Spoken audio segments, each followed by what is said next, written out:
उपचार होणार आता आपल्या शहरात। Khambalkar super speciality hospital Sawantpur वसाहत आपल्या सेवेसाठी 24 तास तत्पर। नवजात शिशु अतिदक्षता विभाग, अद्ययावत अतिदक्षता विभाग, अद्ययावत वंध्यत्व निवारण विभाग, व्हेंटिलेटर, सेंट्रल ऑक्सिजन, ॲम्ब्युलन्स सेवा, digital X-ray, pathology lab, pharmacy, सुसज्ज operation theatre, joint replacement, cashless insurance सुविधा, मुख्यमंत्री सहाय्यता निधीचा लाभ। खंबाळकर सुपर स्पेशालिटी हॉस्पिटल, संपर्क 88 03 36 37 38 मार्फत फेब्रुवारी मार्च 2025च्या उच्च माध्यमिक प्रमाणपत्र परीक्षा म्हणजे 12वीच्या परीक्षा उद्यापासून म्हणजे 11 फेब्रुवारी पासून राज्यात सुरू होत आहेत। या परीक्षा पुणे, नागपूर, छत्रपती संभाजीनगर, मुंबई, कोल्हापूर, अमरावती, नाशिक, लातूर व कोकण या 9 विभागीय मंडळामार्फत घेतल्या जातात। त्याप्रमाणे ही परीक्षा उद्या सुरू होत आहे। यावर्षी दरवर्षीपेक्षा आपण 10 दिवस परीक्षा आधी घेतलेली आहे। या संदर्भात आपण हरकती मागवल्या होत्या आणि आलेल्या हरकतींचा विचार करून आपण या परीक्षा 10 दिवस अगोदर घेण्याचा निर्णय घेतला। हा 10 दिवस परीक्षा अगोदर घेण्याच्या निर्णयामुळे विद्यार्थ्यांना पुढील प्रमाणे फायदे होतील। एक म्हणजे जे विद्यार्थी प्रोफेशनल कोर्ससाठी म्हणजे व्यावसायिक कोर्ससाठी जे प्रवेश परीक्षा असतात, नीटच्या, जेईच्या किंवा अन्य काही व्यावसायिक परीक्षा या प्रामुख्याने 12वीच्या परीक्षेनंतर असतात। त्यामुळे विद्यार्थी या 12वीच्या परीक्षा झाल्यानंतर त्यांना संपूर्णपणे वेळ त्या प्रवेश परीक्षेला देता येईल आणि त्यामुळे विद्यार्थ्यांना सुद्धा ते सोयीचं होईल।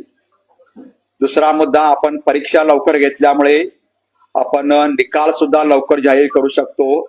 मागच्या वर्षी आपण 25 मे पर्यंत दोन्ही निकाल जाहीर केले होते। यावर्षी 15 मे पर्यंत 10वी आणि 12वीचा निकाल जाहीर करण्याचा मंडळाचा मानस आहे। आणि तिसरं म्हणजे आपण जी सप्लिमेंटरी एक्झाम घेतो, पुरवणी परीक्षा घेतो, ती पुरवणी परीक्षा सुद्धा आपण साधारणतः 15 ते 20 जुलैला सुरू करतो। ती सुद्धा परीक्षा आपल्याला साधारणतः 1 ते 5 जुलै पर्यंत सुरू करता येईल। तीही परीक्षा लवकर होईल आणि त्याचाही निकाल लवकर लागेल आणि त्यामुळे विद्यार्थी पालकांना त्यांच्या विद्यार्थ्याला पुढील जो काही प्रवेश घ्यायचा तो प्रवेश सुद्धा सुकर होतील। आणि त्याचबरोबर 11वीचा जी प्रवेश प्रक्रिया आहे ती सुद्धा लवकर होऊन साधारणतः 1 जुलै पासून 11वीची कॉलेज पुढच्या शैक्षणिक वर्षापासून सुरू होतील असा मानस आहे। आणि या दृष्टिकोनातून आपण ह्या लवकर परीक्षा यावर्षी घेतलेल्या आहेत। या परीक्षेसाठी एकूण 15,05,037 विद्यार्थी राज्यभरातून प्रविष्ट झाले आहेत।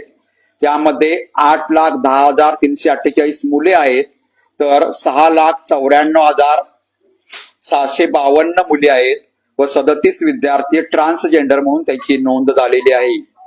या परीक्षेसाठी एकूण 10,550 कनिष्ठ महाविद्यालयातून विद्यार्थ्याची नोंदणी झालेली आहे आणि राज्यभरात 3,373 मुख्य केंद्रावर ही परीक्षा होत आहे। त्यामध्ये जर स्ट्रीम वाईज बघितलं म्हणजे शाखा वाईज विद्यार्थी नोंदणी बघितली तर विज्ञान शाखेला 7,68,967 विद्यार्थ्यांनी या 12वीच्या परीक्षेसाठी नोंदणी केलेली आहे। कला शाखेसाठी 3,80,410 विद्यार्थ्यांनी 12वीच्या परीक्षेसाठी नोंदणी केलेली आहे। कॉमर्स शाखेसाठी म्हणजे वाणिज्य शाखेसाठी 3,19,439 विद्यार्थ्यांनी या परीक्षेसाठी नोंद केलेली आहे। तर व्होकेशनल कोर्स म्हणजे व्यावसायिक अभ्यासक्रम यासाठी 31,735 विद्यार्थ्यांनी नोंद केलेली आहे। तर टेक्निकल सायन्स म्हणजे ITI मार्फत 4,486 विद्यार्थ्यांनी आतापर्यंत नोंदणी केलेली आहे आणि एकूण 15,05,037 विद्यार्थ्यांनी आतापर्यंत या परीक्षेला नोंदणी केलेली आहे। आता सदर परीक्षेची ठळक वैशिष्ट्ये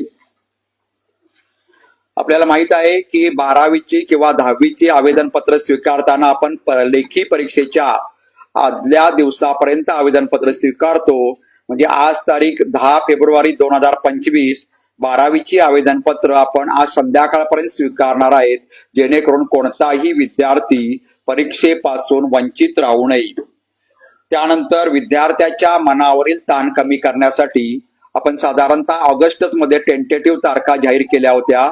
त्यानंतर आपण विद्यार्थ्यांचे आवेदनपत्र ऑनलाईन भरली आणि त्यानंतर आपण परीक्षेचे वेळापत्रक तयार केले. हे परीक्षेचे वेळापत्रक सुद्धा आपण नोव्हेंबर महिन्यात सब्जेक्ट वाईज डिक्लेअर केले वेबसाईटला आणि त्यांना असं सांगितलं की मंडळाने तयार केलेले, मंडळाच्या वेबसाईटवर असलेले आणि मंडळानं छपाई केलेले वेळापत्रकच हे ग्राह्य धरण्यात यावं. अन्य कोणत्याही संस्थेने किंवा अन्य कोणत्याही मार्गाने आलेले वेळापत्रक कृपया विद्यार्थ्यांनी ग्राह्य धरू नये, जेणेकरून विद्यार्थ्याचं नुकसान होईल. त्यामुळं प्रामुख्याने पुन्हा एकदा सांगतो, मंडळानं अधिकृत असलेले, मंडळाच्या वेबसाईटवर अधिकृत असलेले आणि मंडळाने छापील वेळापत्रक सर्व शाळा, कनिष्ठ महाविद्यालयांनी दिलेलं आहे, तेच वेळापत्रक विद्यार्थ्यांनी ग्राह्य धरावे. अन्य कोणत्याही संस्थेने छपाई केलेले वेळापत्रक विद्यार्थ्यांनी कृपया ग्राह्य धरू नये, जेणेकरून विद्यार्थ्यांचं नुकसान झालं तर मंडळ त्याला जबाबदार राहणार नाही. त्यानंतर हे जे वेळापत्रक आहे ते 21/11/2024 रोजी आपण संकेतस्थळावर जाहीर केले. हे करत असताना आपल्याला ज्या काही सूचना आहेत त्या त्याच वेळी दिल्या गेल्या. प्रत्येक डिव्हिजन निहाय सर्व मुख्याध्यापकांची, केंद्र संचालकांच्या बैठका घेण्यात आलेल्या आहेत. सुरुवातीच्या सत्रामध्ये, पहिल्या सत्रामध्ये मुख्याध्यापकांच्या बैठका सर्व डिव्हिजन मंडळांनी ऑनलाईन पद्धतीनं केल्या, तर दुसऱ्या सत्रामध्ये प्रत्यक्ष ऑफलाईन पद्धतीनं मुख्याध्यापकांच्या बैठका घेण्यात येऊन या परीक्षेसंदर्भात सर्व माहिती विद्यार्थ्यांना देण्यात आलेली आहे. या विद्यार्थ्याच्या मनावरील ताण कमी करण्यासाठी किंवा विद्यार्थ्याला परीक्षेची भीती वाटू नये म्हणून आपण दरवर्षी काउन्सिलर नेमतो. यावर्षी सुद्धा काउन्सिलर नेमलेले आहेत. यामध्ये प्रामुख्याने राज्य मंडळ स्तरावर 10 काउन्सिलर नेमलेले आहेत. त्यांचे नंबर सुद्धा आपल्या माध्यमातून आम्ही प्रसिद्ध केलेले आहेत. त्याचबरोबर प्रत्येक विभागीय मंडळात, प्रत्येक जिल्हानिहाय 2 काउन्सिलरची नावे प्रसिद्ध केलेली आहेत, म्हणजे समुपदेशकांची नावं प्रसिद्ध केलेली आहेत. त्याचबरोबर प्रत्येक विभागीय मंडळात आणि राज्य मंडळात सुद्धा हेल्पलाईन केलेली आहे. विद्यार्थ्यांना कोणतीही शंका असेल तर कोणत्याही वेळी या परीक्षेसंदर्भात विद्यार्थी या काउन्सिलरशी संपर्क साधू शकतात किंवा आमच्या मंडळाच्या हेल्पलाईनवर, हेल्प डेस्कशी संपर्क साधू शकतात.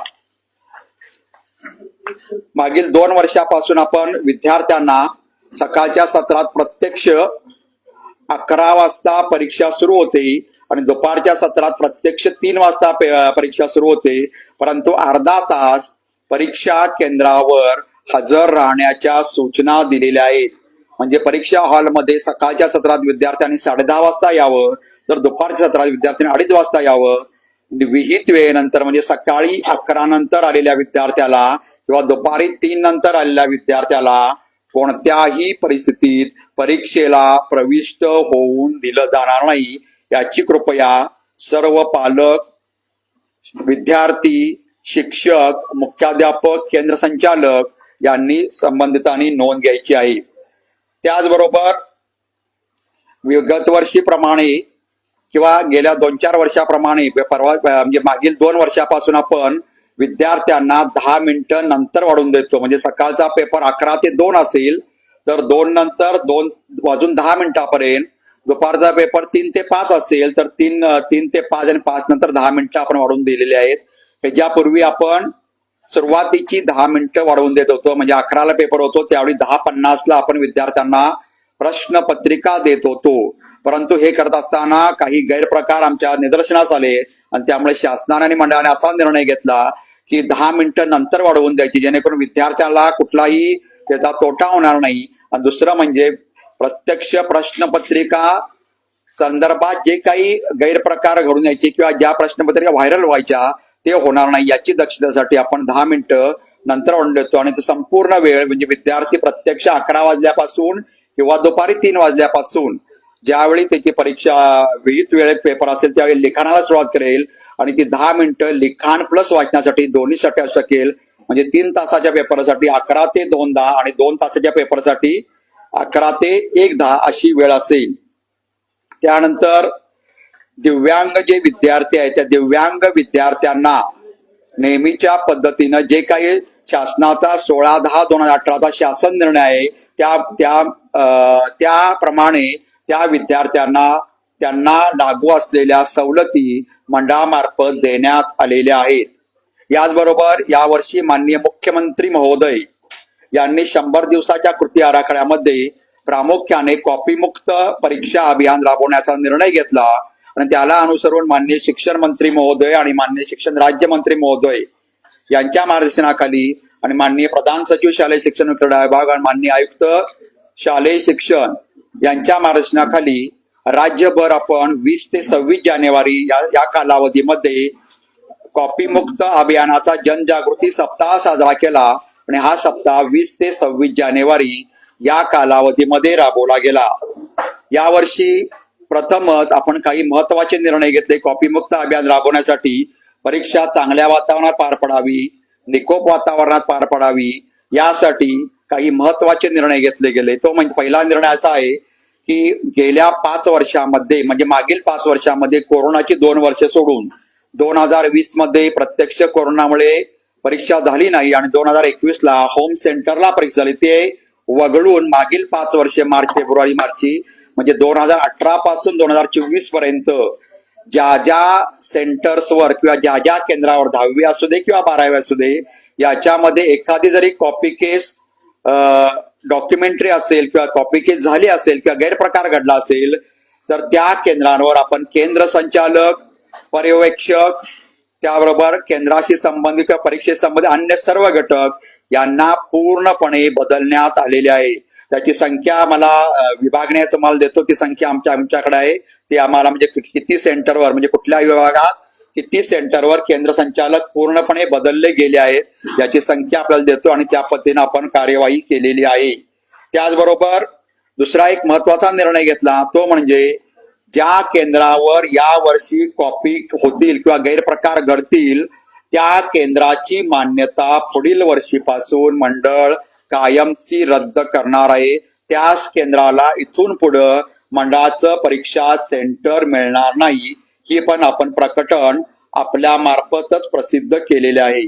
त्याचबरोबर प्रत्येक केंद्रावर सर्व परीक्षेला म्हणजे जिल्हाधिकारी महोदय असतील, मुख्य कार्यकारी अधिकारी असतील, सीपी असतील, एसपी असतील यांच्या सहकार्याने आणि विभागीय मंडळाच्या सहकार्याने आणि आमची दक्षता समिती जिल्हाधिकारीच्या अध्यक्षतेखाली प्रत्येक जिल्ह्यामध्ये असते त्यांच्या सहकार्याने प्रत्येक केंद्रावर बैठे पथक पूर्ण वेळ असेल याची दक्षता जिल्हा प्रशासन, विभागीय आमचे मंडळ प्रशासन आणि संपूर्ण प्रशासन शासनाने घेतलेले आहे. यामुळे परीक्षा चांगल्या वातावरणात पार पडतील याचा मंडळाला विश्वास आहे.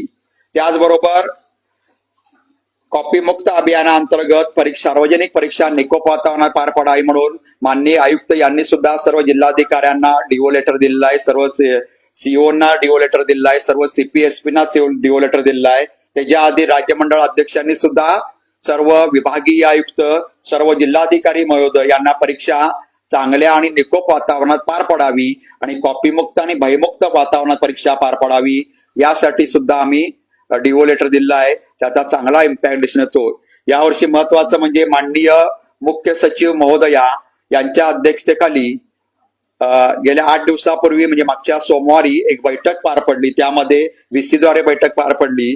त्याला आमचे प्रधान सचिव महोदय, आमचे आयुक्त महोदय, मी स्वतः, आमचे सर्व विभागीय मंडळातले विभागीय अध्यक्ष, सचिव, त्याचबरोबर सर्व जिल्ह्याचे जिल्हाधिकारी, सर्व जिल्ह्याचे मुख्य कार्यकारी अधिकारी, सर्व जिल्ह्याचे सीपी, एसपी आणि अतिरिक्त पोलीस महासंचालक उपस्थित होते आणि त्या उपस्थितीमध्ये काही निर्णय घेण्यात आले. त्यामध्ये प्रामुख्याने ज्या ठिकाणी ड्रोनची उपलब्धता आहे त्या ठिकाणी संवेदनशील केंद्रावर बाहेरचा मॉब कंट्रोल करण्यासाठी ड्रोनद्वारे व्हिडिओ चित्रीकरण करण्याचे आदेश संबंधित अतिरिक्त पोलीस महासंचालकांनी दिलेले आहेत किंवा मुख्य सचिव महोदयांनी दिले आहेत. त्याचबरोबर परीक्षेच्या कालावधीमध्ये व्हिडिओ शूटिंग जास्तीत जास्त ठिकाणी करण्यात यावं यासाठी मंडळाने सुद्धा प्रत्येक जिल्ह्याला अतिरिक्त निधी उपलब्ध करून दिलेला आहे. त्याचबरोबर कालावधीमध्ये प्रतिबंधात्मक म्हणून त्या परीक्षेच्या सेंटरच्या परिसरामध्ये 144 कलम आता बदलले, 163 काहीतरी झाले, परंतु ते कलम जाहीर करायला सांगितलंय, जारी करायला सांगितलेलं आहे. त्याचबरोबर आपण परीक्षेच्या सेंटरच्या आसपासच्या 500 मीटर परिसरातील झेरॉक्सची सर्व दुकाने बंद केलेली आहेत. त्याचबरोबर सर्व लोकांना त्या ठिकाणी मोबाईल किंवा अन्य वस्तू नेण्यास म्हणजे त्या प्रकारचे गॅजेट नेण्यास बंदी घालण्यात आली आहे. त्याचबरोबर फेशियल रेकग्निशन सिस्टीमद्वारे जिथं शक्य आहे त्या ठिकाणी जे सुपरवायझर आहे त्या सुपरवायझरना सुद्धा FRS सिस्टीमद्वारे त्यांचं ओळख पटवूनच त्यांना परीक्षा केंद्रात प्रवेश द्यायला सांगितलं आहे. आणि त्याचबरोबर विभागीय मंडळामार्फत सुद्धा त्यांना स्पेशल आपण ओळखपत्र सुद्धा जारी करण्यास सांगितले आहे, जेणेकरून कोणताही अनधिकृत व्यक्ती परीक्षाच्या कालावधीमध्ये परीक्षा सेंटरमध्ये प्रवेश करू शकणार नाही. तसेच परीक्षेच्या आदल्या आज सर्व सेंटर्स जिल्हाधिकारी महोदयांना ताब्यात घेऊन तिथल्या भौतिक सुविधा बघितण्यास सांगितलं आणि त्याप्रमाणे अंमलबजावणी संबंधित सर्व जिल्हा प्रशासन करेल अशी राज्य मंडळाला पुरेपूर खात्री आहे. त्याचबरोबर विद्यार्थ्यांना परीक्षा केंद्रावर वेळेत पोहोचवण्यासाठी नेहमीप्रमाणे आपण महाराष्ट्र राज्य परिवहन महामंडळ तसेच महाराष्ट्र राज्य विद्युत वितरण यांना DO लेटरद्वारे कळवलेलं आहे की या कालावधीमध्ये लाईट सुरू राहावी. त्या कालावधी परीक्षेच्या कालावधीमध्ये जे एसटीची वेळ आहे ती एसटीची वेळेमध्ये एसटी सुटतील किंवा काही ठिकाणी जादा आवश्यकता असेल तर जादा एसटी सोडण्याची आपण संबंधितांना दक्षता घेण्याबाबत सुचवलेलं आहे. त्याचबरोबर महाराष्ट्र प्रिव्हेन्शन ऑफ माल प्रॅक्टिस ऍक्ट 1982 हा युनिव्हर्सिटी आणि बोर्डला लागू असतो. त्याप्रमाणे यावर्षी सुद्धा तो लागू केलेला आहे. याच पूर्वी आपण मागच्या वर्षीपासून विद्यार्थ्यांना परीक्षेच्या मध्ये काय काळजी घ्यावी किंवा परीक्षेमध्ये गैरप्रकार केल्यानंतर आपल्याला साधारणतः कोणती शिक्षा होईल हे मंडळ शिक्षा सूचीचं वाचन आपण मागच्या वर्षीपासून सुरू केलं. यावर्षी सुद्धा सर्वत्र सर्व कनिष्ठ महाविद्यालयात सर्व शाळांमध्ये त्या विद्यार्थ्यांना शिक्षकांद्वारे सामूहिक वाचन करायला सांगितलं होतं. म्हणजे एखाद्या विद्यार्थ्यानं जर कोणता गैरप्रकार केला तर आपल्यावर कोणती शिक्षा होऊ शकते हे पण त्यांना सांगितलेलं आहे. त्याचबरोबर या परीक्षेमध्ये गैरमार्ग करणारे, गैरमार्गाला उद्युक्त करणारे, गैरमार्गाला उत्तेजन देणारे, मदत करणारे यांच्यावर दखलपात्र गुन्हा करा आणि अजामीनपात्र गुन्हा दाखल करा असे आदेश अतिरिक्त पोलीस महासंचालकांनी सर्व जिल्हाधिकारी महोदय यांना त्यांच्या VC मध्ये म्हणजे माननीय मुख्य सचिवांच्या VC मध्ये दिलेले आहे. त्यानंतर काही ह्या झाल्या आपल्या नेहमीच्या सूचना. त्याचबरोबर विद्यार्थ्यांच्या दृष्टिकोनातून जर एखाद्या विद्यार्थ्याची प्रॅक्टिकल परीक्षा किंवा तोंडी परीक्षा काही कारणाने विविध कालावधीमध्ये घेतलेली नसेल तर आउट ऑफ टर्न त्याला परीक्षा देण्याची मुभा आहे. कारण एखाद्या किरकोळ कारणासाठी एखादा विद्यार्थी आजारी पडला किंवा घरात काही दुर्घटना झाली तर विद्यार्थ्याचा वर्ष वाया जाऊ नये म्हणून आपण लेखी परीक्षेनंतर विद्यार्थ्याला आउट ऑफ टर्न तोंडी परीक्षा किंवा प्रॅक्टिकल परीक्षा द्यायला सांगतो. याप्रमाणे या परीक्षा 12 मार्च, 15 मार्च आणि 17 मार्च रोजी घेण्यासंदर्भात संबंधित महाविद्यालयांना कळवलेलं आहे, जेणेकरून कोणत्याही विद्यार्थ्याचं ह्या कारणास्तव त्याचं नुकसान होऊ नये. त्यानंतर गेल्या वर्षीपासून आपण प्रॅक्टिकलचे आणि ओरलचे मार्क ऑनलाईन घेतो आणि त्याप्रमाणे यावर सुद्धा ते ऑनलाईन आपण कंटिन्यू सुरू केलेलं आहे. त्यामुळे आमचा निकाल लागण्यासाठी मागच्या वर्षी सुद्धा आम्हाला उपयोग पडलं, यावर्षी सुद्धा ते आणखी उपयोग पडलं असा आम्हाला विश्वास आहे. त्याचप्रमाणे आपण GK जनरल नॉलेज आणि त्याचबरोबर माहिती तंत्रज्ञान म्हणजे IT विषयाची परीक्षा आपण ऑनलाईन पद्धतीने घेतो. या संदर्भात एकूण IT विषयासाठी 2,12,213 विद्यार्थ्यांनी यामध्ये नोंदणी केलेली आहे. तर सामान्य विषयासाठी एकूण 1,706 विद्यार्थी नोंदणी केलेली आहे. त्यांची परीक्षा ऑनलाईन पद्धतीने घेतली जाणार आहे. त्यानंतर विद्यार्थ्यांना ज्या काही सूचना द्यायच्या आहेत त्या सूचना आम्ही सर्वत्र दिल्या आहे. त्याचबरोबर मागील 2 वर्षापासून सुरू केलेला जो रनर असतो म्हणजे असिस्टंट कस्टोडियन म्हणजे जो दररोज कस्टडी पासून केंद्रापर्यंत प्रत्यक्ष प्रश्नपत्रिका घेऊन जातो आणि येताना उत्तरपत्रिका घेतो. तर त्याला मोबाईलद्वारे त्याच्या GPS सिस्टीम त्याचे मोबाईल नंबर आम्ही नोंद केलेले आहे. तो अधिकृत माणूस आहे, त्याचा नंबर त्याचं नाव सगळ्या डिव्हिजन कडे आमच्याकडे पण आलेले आहे, जेणेकरून त्याच्या मोबाईलमध्ये त्यानं GPS जाताना म्हणजे खिशात ठेवून GPS ऑन करावा म्हणजे त्याचं लोकेशन आम्हाला ट्रॅक होईल. त्याचबरोबर प्रत्यक्ष केंद्रावर गेल्यानंतर केंद्र संचालकाकडे प्रश्नपत्रिका सुपूर्द करताना त्याचं व्हिडिओ शूटिंग करायचं आणि प्रश्नपत्रिका प्रत्यक्ष म्हणजे जोपर्यंत अर्धा तास किंवा 1 तास तो अगोदर पोहोचतो वेळेनुसार आणि त्याप्रमाणे प्रश्नपत्रिका ह्या प्रामुख्याने कपाटात सीलबंद ठेवसपर्यंत त्याचं चित्रण करायचं आहे किंवा अन्य ठिकाणी बाहेर जर कोण वाव असं त्याचं पण चित्रण करायचंय, कारण त्याला सायलेंट ऑब्झर्व्हर म्हणून आपण त्या केंद्रावर पूर्णपणे बैठक या नावानेच बसवतो आणि त्यानं जर एखाद्या वर्गामध्ये कुठं गैरप्रकार झाला असेल त्याचं पण चित्रीकरण करणे आवश्यक आहे. अशा सूचना आपण मागील 2 वर्षापासून दिलेल्या आहेत. त्या पण सूचना कार्यान्वित यावर्षी त्या राहतील आणि या पद्धतीनं ही परीक्षा या विद्यार्थ्यांनी चांगल्या पद्धतीने द्यावी ही आमची अपेक्षा आहे. विद्यार्थ्यांनी भरपूर अभ्यास केलेला आहे. पालक सुद्धा, विद्यार्थ्यांपेक्षा पालक सुद्धा त्यांचे फार चिंतित असतात परीक्षा देण्यासाठी. खरं म्हणजे या कालावधीमध्ये विद्यार्थ्यांनी आहार, विश्रांती आणि केलेला अभ्यासाचं चिंतन मनन करणे हे करणे अपेक्षित आहे. आता जादा अभ्यास करून फारसा उपयोग होणार नाही. वर्षभर किंवा 2 वर्ष त्यानं जो अभ्यास केला आहे त्या अभ्यासाचा त्यानं समोर घेऊन चांगल्या वातावरणात त्यानं परीक्षा द्यावी अशा आमच्या विद्यार्थ्यांना अशा आमच्या सूचना आहेत. विद्यार्थ्यांनी ही परीक्षा चांगल्या वातावरणात द्यावी, निकोप वातावरणात द्यावी. ही परीक्षा म्हणजे काही जीवनाची शेवटची परीक्षा नाही आहे. त्यानंतर सुद्धा अनेक परीक्षा आपल्या जीवनामध्ये येतील.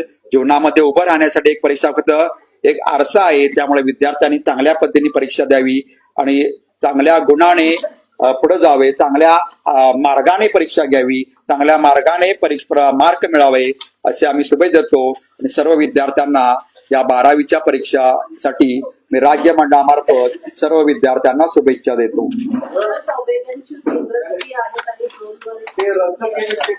हो सांगतो. आता बघा आपल्याकडे एकूण 3,373 केंद्र आहेत. आता मागील 5 वर्षात जी कॉपी आमच्याकडे प्रत्यक्ष कागदोपत्री डॉक्युमेंटरी आहे ती तशी 818 केंद्र 12वीची अशी आहेत. त्या ठिकाणी केंद्र संचालक, पर्यवेक्षक किंवा परीक्षेशी सर्व संबंधित घटक त्यातून त्या केंद्रावर जे विद्यार्थी प्रवेश होतात ते शिक्षक, त्या शाळेचे शिक्षक वगळून बाकीच्या शाळेमधून त्या ठिकाणी केंद्र संचालक आपण दिलेले आहेत किंवा सर्व स्टाफ तिथे दिलेला आहे. आणि 10वीसाठी ते 10वीच्या वेळी सांगेन. आता 818 आहे. त्याचं तुम्हाला डिव्हिजन न्याय पाहिजे असेल, पुण्यामध्ये 432 पैकी 125 केंद्र असे आहेत की ज्यामध्ये मागील 5 वर्षामध्ये कॉपीचे गैरप्रकार सापडलेले आहेत. 432 पैकी 125 पुण्यामध्ये. एकूण 12वीची पुणे विभागात केंद्र आहेत. पुणे विभागात 432 आहेत. पुणे म्हणजे पुणे, सोलापूर आणि नगर 432 केंद्र आहेत 12वीची. त्यापैकी 125 केंद्रामध्ये आपण केंद्र संचालक, पर्यवेक्षक किंवा परीक्षेशी अन्य सर्व संबंधित घटक बदललेले आहेत. नागपूरमध्ये 504 केंद्र आहेत टोटल नागपूर विभागात. त्यापैकी 104 केंद्रामध्ये यामध्ये केंद्र संचालक वगैरे संबंधित घटक बदललेले आहेत. छत्रपती संभाजीनगरमध्ये 460 केंद्र आहेत. त्यापैकी 205 केंद्रावर सर्व घटक बदललेले आहेत, केंद्र संचालक, पर्यवेक्षक किंवा परीक्षे संबंधित अन्य घटक. मुंबई विभागात 670 केंद्र आहेत. त्यापैकी 57 केंद्रामध्ये मागील 5 वर्षामध्ये गैरप्रकार झाल्यामुळे 57 ठिकाणी केंद्र संचालक आणि अन्य संबंधित घटक बदललेले आहेत. कोल्हापूर विभागात 176 केंद्र आहेत. त्यापैकी 39 ठिकाणी आपण केंद्र संचालक बदललेले आहेत. अमरावती विभागात 541 परीक्षेची केंद्र आहेत 12वीची. त्यापैकी 124 केंद्रावर हा बदल करण्यात आलेला आहे. नाशिक विभागात 280 केंद्र आहेत. त्यापैकी 88 केंद्रामध्ये बदल करण्यात आलेला आहे. लातूर विभागात 249 केंद्र आहेत. त्यापैकी 73 केंद्रामध्ये असा बदल करण्यात आलेला आहे. आणि कोकण विभागात 61 केंद्र आहेत. त्यापैकी 3 केंद्रामध्ये मागील 5 वर्षामध्ये गैरप्रकार घडले आहेत आणि त्या ठिकाणी आपण केंद्र संचालक किंवा अन्य घटक बदललेले आहेत. याशिवाय मला सांगूच वाटतं, हे जरी असलं तरी सुद्धा आम्ही अशा सूचना दिल्या आहेत ज्या ठिकाणी स्वतः केंद्र संचालकांनी किंवा पर्यवेक्षकांनीच कॉपी पकडलेली आहे, गैरमार्ग पकडलेले आहेत, त्या ठिकाणी उलट त्या ठिकाणी बदलू नका, कारण त्या ठिकाणी ते चांगलं काम करतात. याचा अर्थ स्वतः काय बाकीच्या ठिकाणच्या पकडतो आपण आमचे भरारी पत्ता पकडते, परंतु ज्या केंद्रावर स्वतः केंद्र संचालकांनी किंवा स्वतः तिथल्याच पर्यवेक्षकांनी कॉपी पकडलेली असेल तर अशी यातली काही केंद्र कमी होतील, जेणेकरून त्या शिक्षकांना, त्या केंद्रांना किंवा त्यांना पण प्रोत्साहन मिळालं पाहिजे. आपण चांगलं काम करतो तर चांगल्या कामाला सुद्धा प्रोत्साहन देणे आवश्यक आहे आणि अशा ठिकाणी अशा प्रकारचा आपण बदल त्या ठिकाणी केलेला आहे. ड्रोन हा प्रामुख्यानं बाहेरचा जो वातावरण असतं पेरीफेरीमध्ये जे काही पालक, ग्रामस्थ, शिक्षक म्हणा, काही विद्यार्थी, मित्र, मैत्रिणी असतात त्यांचे, परीक्षार्थीचे, तर ते बाहेरची व्यवस्था चांगली राहावी यासाठी ड्रोनचा वापर करण्यासाठी माननीय मुख्य सचिव महोदयांनी सूचना दिल्या आहेत. तसं आपण खाली सूचना काढलेल्या आहे, डिव्हिजनला सांगितलेलं आहे, जिल्ह्याला सांगितलेलं आहे आणि जिल्हाधिकारी महोदयांना पण सांगितलेलं आहे.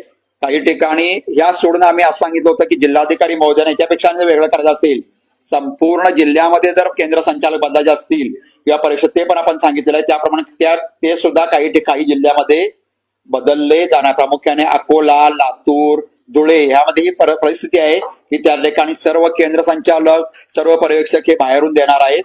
अशा पद्धतीचा निर्णय सुद्धा काही जिल्हा लातूर म्हणजे आम्हाला जेवढे माहिती आहे तेवढं आणि अजून आमच्याकडे अजून काही सूचना येतील तर त्या ठिकाणी सुद्धा त्यांना ती मुभा दिलेली आहे, जेणेकरून स्थानिक प्रशासन चांगल्या पद्धतीनं परीक्षेसाठी इन्व्हॉल्व्ह होईल आणि परीक्षा सुरळीत आणि चांगल्या आणि निकोप वातावरणात पार पाडली जाईल असा आम्हाला विश्वास आहे. आता ज्या ज्या जिल्ह्यात जेवढे ड्रोन आहेत त्याप्रमाणे सीपी किंवा एसपी महोदय त्याप्रमाणे नियोजन करतील. पण सर पहिल्यांदा जिल्हा प्रशासनाने आपलं हे सगळी सुरक्षा यंत्रणा घेतलाय पहिल्यांदा यापूर्वी पण होत नाही, दरवर्षी होतं, परंतु आता दोन वर्षापूर्वी पण अशी 3 वर्षापूर्वी बैठक झाली होती मुख्य सचिव महोदयांनी, त्यावेळी पण तसं झालं होतं. यावर्षी पण तसं झालेलं आहे आणि यावर्षी माननीय मुख्यमंत्री महोदयांनीच कॉपीमुक्त अभियान राबवण्यास आणल्याने त्याला चांगला जोर चढला आहे. त्यामुळे सर्व जिल्हा प्रशासन आणि बाकी सर्व अधिकारी त्यामध्ये सामील होतील आणि जास्तीत जास्त ठिकाणी ही परीक्षा हे व्हिडिओ चित्रीकरण, ड्रोन किंवा मंडळानं सुद्धा अतिरिक्त निधी जिल्ह्यांना प्रत्येक जिल्ह्याला दिला आहे, त्यामध्ये व्हिडिओ चित्रीकरण होईल, ड्रोन होईल, म्हणजे जे काही शक्य असेल तेवढा आपण प्रयत्न मंडळाने केलेला आहे. गेल्या काही वर्षांमध्ये जे कॉपीचे प्रकार पकडले गेले हा. आणि त्याच्यात काय गुन्हे दाखल झाले त्याचं पुढे काय झालं, कोणावर कारवाई झाली, काय झाली? नाही, त्यामध्ये आकडेवारी जरी नसली तरी जे काही प्रामुख्याने पेपर लीकचा जो प्रश्न होता काही ठिकाणी होता किंवा काही विद्यार्थ्यांच्या मोबाईलमध्ये सापडतात तर संबंधित विद्यार्थ्यांना त्यामुळे महाराष्ट्र माल प्रॅक्टिस ऍक्ट, प्रिव्हेन्शन ऑफ माल प्रॅक्टिस ऍक्ट 1982 यानुसार त्याच्यावर कारवाई केली गेली. त्यामध्ये तो आता कोर्ट जो काही निर्णय देईल त्याप्रमाणे त्याला पुढे होईल. तर सिद्ध होणे न सिद्ध होणे सगळं न्याय प्रविष्ट असतं. त्यामुळे मान्य कोर्ट जो काही निर्णय देईल त्याप्रमाणे त्यांना तो लागू पडेल. मंडळाच्या परीक्षेतून ते 5 वर्ष डिबार होतातच असे विद्यार्थी स्वतः विद्यार्थी असले तर. आणि प्रामुख्याने काही असे असतात की साखळी असते, साखळी पद्धतीचं होऊ शकतं, त्यामुळे त्याच्या संबंधित घटक सुद्धा त्यांना ते ऍक्ट लावतात आणि त्याप्रमाणे त्यांच्यावर कारवाई केली जाते. परभणीमध्ये एका केंद्र संचालकानं भीतीचं वातावरण आहे असं बोललं होतं, तर त्याच्या संरक्षणाची मागणी केली होती, त्याच्यावर काय मागणी? प्रत्येक जिल्हा प्रशासनाला माननीय मुख्य सचिवांनी सूचना दिलेल्या आहेत. त्यामुळं भीतीचं वातावरणात काही कारण नाही. तुम्ही जर स्ट्रॉंग ऍक्शन घेतली तर भीती व्हायचं काय कारण आहे. आणि अशा प्रकारे त्यांनी जो शब्द वापरला माझ्या कानावर जो आलाय तो शिक्षक म्हणून केंद्र संचालक म्हणून योग्य नाही. सर आता आपण पुरवणी परीक्षा लवकर घेतो, 1 ते 5 जुलैच्या दरम्यान सुरू करतोय. सगळी काय पोरांना व्यावसायिक अभ्यासक्रमांना प्रवेश मिळाला पाहिजे, फेल होऊन बरोबर. त्याच्यावर सीईटी सेटचे काही बोलणं झालं कारण त्यांची प्रवेश प्रक्रिया साधारणतः जूनच्या अखेरीस किंवा जुलैमध्ये सुरू होते आणि ऑगस्टमध्ये कॉलेज सुरू होतं. त्यामुळे तुमचा निकाल लागायचा तोपर्यंत ती मग आमचं साधारणतः जुलै महिन्यामध्ये आता प्रामुख्याने जे काही 12वी नंतर कोर्सेस आहेत त्या 12वी नंतर बसणारे विद्यार्थी म्हणजे पुन्हा पुनर्परीक्षेला बसणारे विद्यार्थी CI साठी बसतात, क्लास इम्प्रुव्हमेंट स्कीमसाठी, जेणेकरून त्यांना मिनिमम मार्क जे पाहिजे असते पडत नाहीत. त्यामुळे आपण जर 10 दिवस अगोदर आलो म्हणजे 1 ते 15 जुलैच्या परीक्षा घेतली तर आम्ही 25 जुलैपर्यंत हा निकाल लावू शकतो, 10 ते 12 दिवसात निकाल लावू शकतो. त्यामुळे ऑगस्टमध्ये त्यांना सामील होता येईल, काय अडचण नाही. आमचा जुलै परीक्षेचा निकाल हा 10 ते 12 दिवसातच लागतो. हर्ष,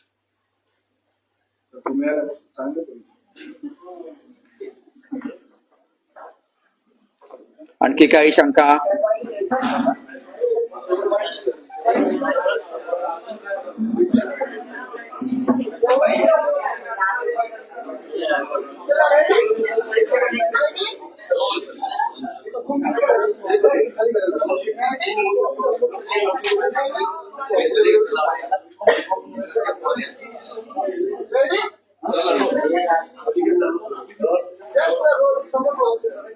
आता आणखी काय? हा, 37.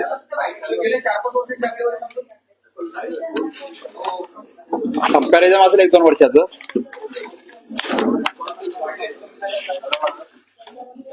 नाही, मागच्या वर्षी ट्रान्सजेंडर 35 विद्यार्थी नोंद झाली होती, यावर्षी 37 आहेत. त्याच्या आधी आता माझ्या डेटा नाही खरा देता येईल आपल्याला. स्पेशल रिक्वेस्ट आहे हा आता स्पेशल रिक्वेस्ट यावर्षी माझ्याकडे 2 केसेस आल्या. एक म्हणजे मुंबईचा एक विद्यार्थी होता. मुंबईच्या एका विद्यार्थ्याला असं रेग्युलर दिसतं, परंतु प्रत्यक्ष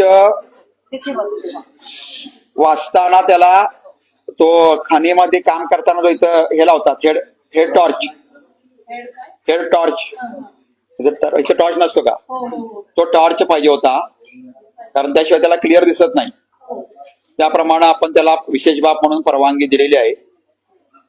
दुसरा एक विद्यार्थी मुंबईमधूनच होता.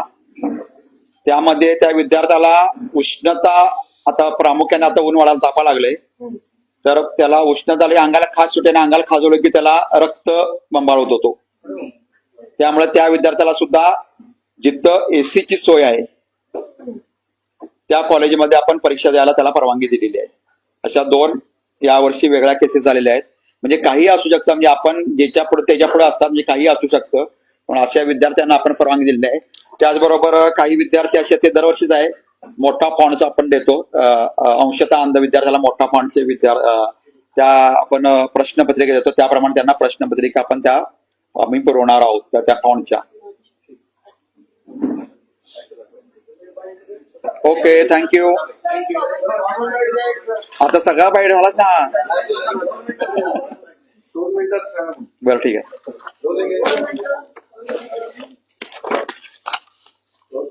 नमस्कार. महाराष्ट्र राज्य माध्यमिक आणि उच्च माध्यमिक शिक्षण मंडळ नऊ विभागीय मंडळामार्फत उद्या 12वीच्या परीक्षेला राज्यभरात सुरुवात होत आहे. उद्या पहिला पेपर इंग्रजी या विषयाचा आहे. या परीक्षेसाठी एकूण 15,05,037 विद्यार्थ्यांनी नोंदणी केलेली आहे. या 9 विभागीय मंडळात केलेल्या नोंदणीला यामध्ये विज्ञान शाखेचे 7,68,967 विद्यार्थी आहेत. कला शाखेचे 3,80,410 विद्यार्थी आहेत. वाणिज्य शाखेचे 3,19,439 विद्यार्थी आहेत. व्होकेशनलचे 31,735 विद्यार्थी आहेत आणि टेक्निकल सायन्स म्हणजे ITIचे 4,486 विद्यार्थी आहेत. अशा प्रकारे एकूण 15,05,037 विद्यार्थी एकूण 3,373 मुख्य केंद्रावर उद्यापासून परीक्षा त्यांची सुरुवात होणार आहे किंवा त्या परीक्षा देणार आहेत. या परीक्षेसाठी माननीय मुख्यमंत्री महोदयांनी कॉपी मुक्त अभियान राबवण्याचा विशेष सूचना दिलेल्या आहेत. त्याप्रमाणे माननीय मुख्य सचिव महोदय, माननीय प्रधान सचिव शालेय शिक्षण विभाग, माननीय आयुक्त शालेय शिक्षण आणि राज्य मंडळामार्फत सर्व परीक्षेची तयारी परिपूर्ण झालेली आहे. या परीक्षेमध्ये ज्या केंद्रावर मागील 5 वर्षांमध्ये कॉपी केसेस झालेल्या आहेत त्या केंद्रावरचा केंद्र संचालक किंवा अन्य परीक्षेसंबंधी अन्य सर्व स्टाफ बदलण्यात आलेला आहे. त्यांना दुसऱ्या शाळेतील केंद्र संचालक किंवा अन्य शिक्षक पर्यवेक्षक दिलेले आहेत. त्याचबरोबर यावर्षी ज्या केंद्रावर गैरप्रकार घडतील त्या केंद्राची मान्यता कायमस्वरूपी रद्द करण्यात येणार आहे. ही परीक्षा साधारणतः 18 मार्च पर्यंत चालणार आहे, म्हणजे 11 फेब्रुवारी ते 18 मार्च पर्यंत चालणार आहे. या कालामध्ये विद्यार्थ्यांनी चांगला अभ्यास केलेला आहे. आता केलेला अभ्यास फक्त प्रॅक्टिकली परीक्षेत उतरायचा आहे आणि त्यामुळे विद्यार्थ्यांनी मनन चिंतन करावे, विद्यार्थ्यांनी आहार आणि झोप घ्यावी. कुठलीही शंका असेल तर राज्य मंडळामार्फत आणि विभागीय मंडळामार्फत आपण समुपदेशकांची नियुक्ती केलेली आहे. त्यांचे नंबर प्रसिद्ध केलेले आहे. त्याबरोबर हेल्पलाईन प्रत्येक विभागीय मंडळात राज्य मंडळात आहे, त्यांच्याशी संपर्क साधावा आणि विद्यार्थ्यांनी परीक्षेची कोणतीही भीती न बाळगता कॉपीमुक्त आणि भयमुक्त वातावरणात परीक्षा द्यावी. त्या विद्यार्थ्यांना त्यांच्या पालकांना आणि त्यांच्या मुख्याध्यापक शिक्षकांना मी शुभेच्छा देतो आणि मंडळ ही परीक्षा चांगल्या पद्धतीने पार पडेल असा मी विश्वास देतो. धन्यवाद.